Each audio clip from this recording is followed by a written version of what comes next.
I already alluded to the FDA claim that the FDA telling people not to take ivermectin was just a recommendation. Mm-hmm. I just wanted to very quickly, and I'll link to the Epic Times article on this in the show notes, a reminder of some of the things that are true, many of which we talked about here on DarkHorse. The FDA created a webpage in 2021 titled "Why You Should Not Use Ivermectin to Treat or Prevent COVID-19," and later posted a link to the page on Twitter with the text, "You are not a horse, you are not a cow. Seriously, y'all, stop it."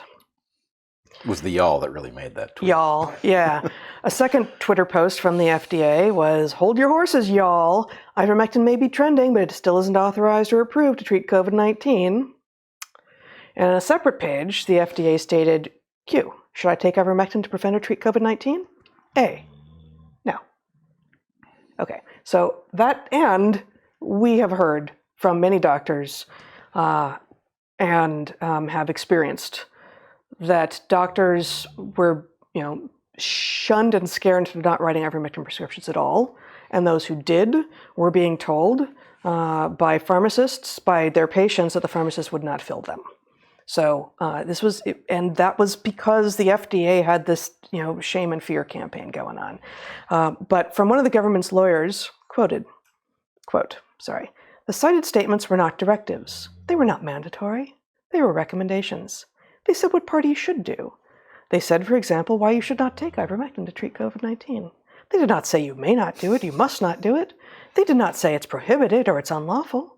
They also did not say that doctors may not prescribe ivermectin." That's it. All right. This suggests a marvelous new government instigated game called Simon Didn't Say.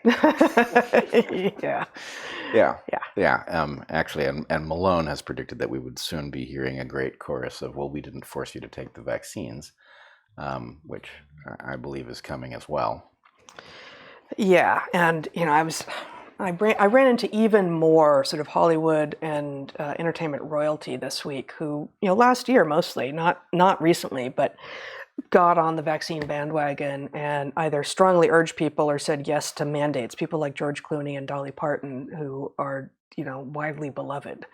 Well, I will say Hollywood is the most intense intellectual echo chamber on the planet by far. The degree to which no defections are tolerated and these people are guilty of this. Well, our model was what Fauci says goes, and we're not budging.